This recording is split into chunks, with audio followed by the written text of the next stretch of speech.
نہیں، آپ ایشو دوسری طرف افریدی صاحب لے جا رہے ہیں، بھی میں مولانا صاحب کو بھی دینا ہے، یہ ختم ہوگا ایشو، کچھ بزنس لیں گے پھر کرتے ہیں، اس کو کنکلوڈ بھی کرنا ہے۔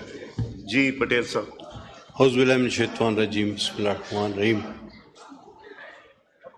لاکھوں کروڑوں درود خاتم النبیین حضرت محمد مصطفیٰ صلی اللہ علیہ وآلہ وسلم۔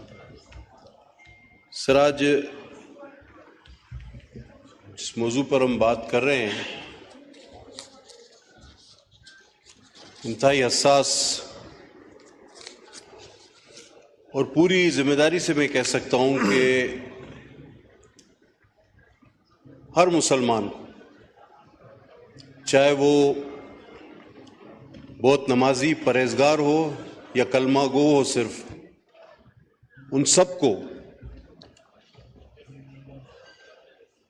اس مسئلے پر اتنا ہی جوش، اتنا ہی غم اور اتنا ہی غصہ ہوتا ہے جتنا کہ کسی عالم فاضل کو ہو سکتا ہے۔ سب سے پہلے تو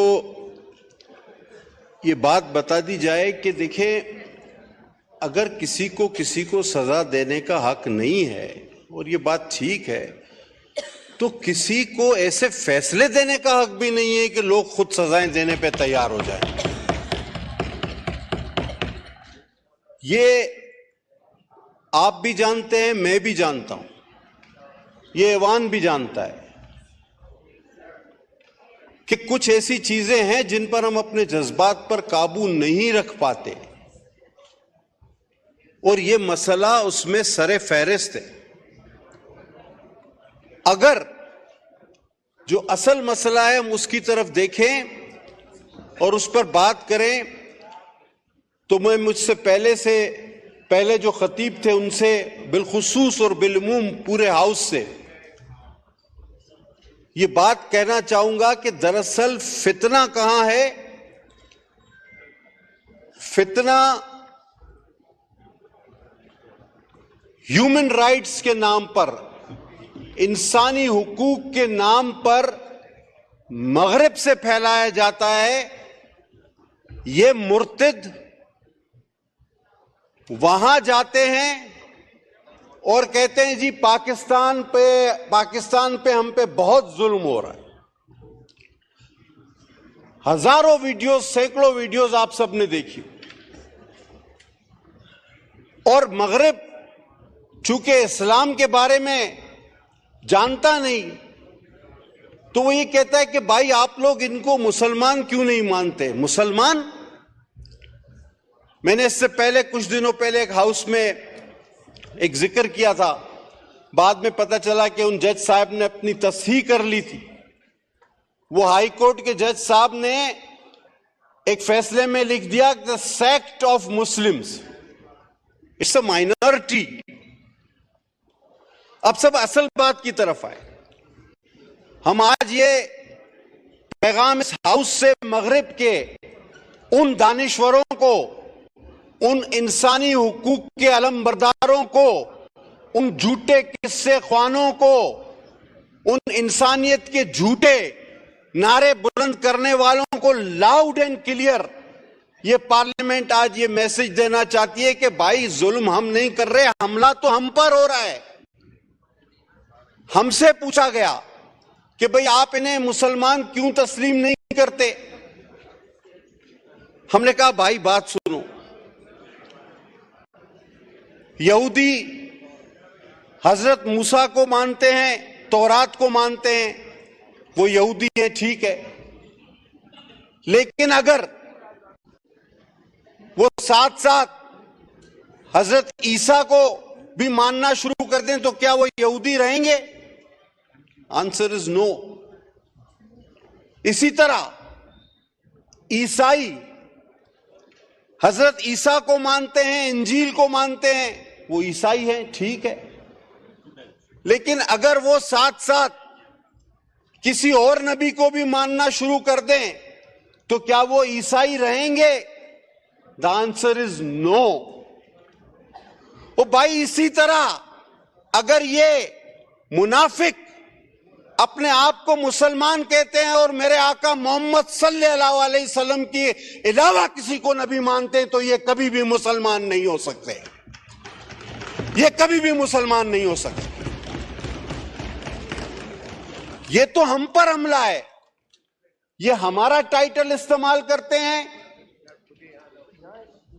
کروڑوں میں سے 2 4 5 الگ لوگ ہو کر، اور مغرب سے کہو کہ تم انہیں سیاسی پناہیں دو، انسانی حقوق کے پرچم بلند کرو۔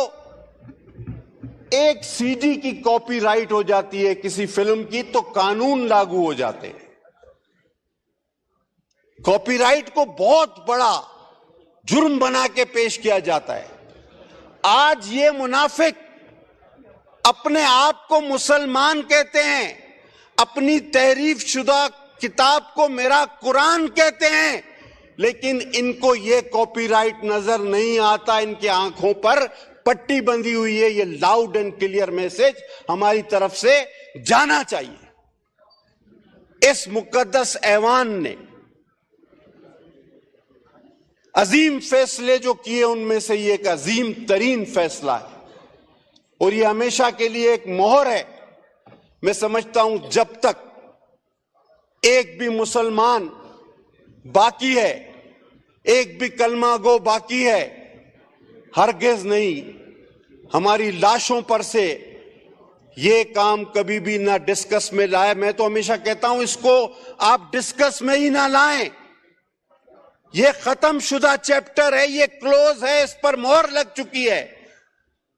ایک سوال کہ یہ مرتد، آپ کو شاید پتا نہ ہو، میں ایک بات شاید اگر جن لوگوں کو پتا نہ ہو میں ایک بات کا ان کے علم میں اضافہ کروں کہ یہ اپنی ان کتابوں کا یہ مرتد جو اپنے آپ کو پتا نہیں کیا کہتا ہے، میں تو وہ لفظ بھی استعمال نہیں کرتا، یہ انگریزی میں ترجمہ نہیں کراتا ہے۔ ادریس صاحب پتا ہے آپ کو کیوں؟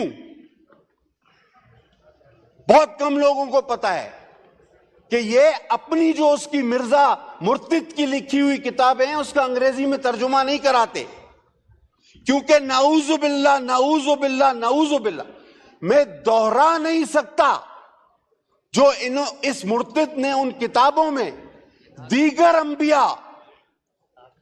انبیاء اور شہدائے کربلا جن کے اب مزارات پہ میں آغا صاحب اور شگفتہ حاضری دینے گئے، وہ شہزادے جنت کے جن کے لیے حضور صلی اللہ علیہ وسلم اپنے سجدے طویل کر دیتے تھے، تو وہاں بھی کچھ لوگ کہنے لگے کہ پتہ نہیں آپ کس فرقے سے ہو، اس فرقے سے ہو۔ فتوے نہ دیں، لیکن میں چاہتا ہوں ایسا ماحول بھی پیدا نہ کریں کہ ہم مسلمانوں کی سب سے بڑی دولت ہمارا ایمان اور آقا نامدار خاتم النبیین پر ایمان ہے، وہ خاتم النبیین ہے حضرت محمد مصطفیٰ صلی اللہ علیہ وسلم، آخری نبی تھے، ہیں اور رہیں گے جب تک بھی ایک مسلمان باقی ہے، اس کی سانس میں سانس باقی ہے۔ نہ اس مسئلے کو چھیڑا جائے، نہ اس موضوع کو چھیڑا جائے۔ اگر پھر خون خرابہ ہوا، لاء منسٹر صاحب آپ نے بہت اچھی بات کی، لیکن ساتھ ساتھ ان ججوں کو بتائیں کہ یہ فتنہ تم پیدا کر رہے ہو، ایسے فیصلے دے کے ہم نہیں۔ یہ فتنے نہیں ہونے چاہیے، یہاں تک تو میں آپ کے ساتھ ہوں، لیکن فتنہ پیدا کرنے والے کو کتنی بڑی سزا ملے گی؟ ایک بار پھر ماشاءاللہ کھڑے ہو کر یہ بھی بتا دیجئے کہ جو اس 25 کروڑ عوام میں فتنہ پیدا کرتا ہے، جو پتہ نہیں کتنی لاکھوں میں تنخواہیں لے کر اس قوم کو اپنی قلم کے ذریعے اس آگ میں جھونکنا چاہتا ہے، ہمارے ایمانوں پر ضرب لگانا چاہتا ہے، ہمارے جذبات پہ کھیلنا چاہتا ہے، اس کو کتنی بڑی سزا ہم دینے جا رہے ہیں، یہ بھی پتہ ہونا چاہیے۔ جی لہذا میں سر اسپیکر صاحب آپ سے درخواست کروں گا، میں دست بس میں اپنے بھائیوں سے اپیل کروں گا، کوئی کمیٹی نہ بناؤ، میرا آقا آخری نبی ہے، میرا ایمان ہے، ہم سب کا ایمان ہے، اس مسئلے کو دوبارہ پیچیدہ اور ڈسکس کرنے کی کوئی ضرورت نہیں۔ ہاں ایک کمیٹی بناؤ کہ جو اس قسم کے فیصلے دیتے ہیں جس سے عوام میں بے چینی، انتشار اور فتنہ پھیلتا ہے، ان لوگوں کی کیا سزا ہونی چاہیے؟ اور آرٹیکل کو اگر ری رائٹ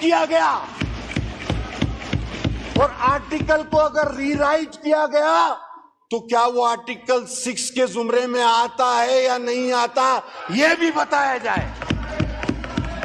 کیونکہ آئین میں تحریف تو پھر آرٹیکل 6 آپ کے پاس آلریڈی موجود ہے اور اس کی سزا موت ہے. تو میں اس ہاؤس سے، آپ کے توسط سے، اپنی تمام جماعتوں کے ساتھ مل کر ایک لاؤڈ اینڈ کلیئر میسج بھیجنا چاہتا ہوں. چاہے کتنا ہی لمبا کالا کوٹ آپ پہن لو، چاہے کتنے ہی لوگوں کو آپ نے پھانسی پر چڑھا دیا ہو، آپ ہمارے ایمان پر حملہ مت کرو، ہمارے ایمان پر خدا کے واسطے حملہ مت کرو. حضرت محمد مصطفیٰ صلی اللہ علیہ وسلم کی جو شان ہے وہ ہمیشہ رہے گی، تم کچھ نہیں کر سکتے. بہت شکریہ جناب. پروفیسر غفور حیدری صاحب.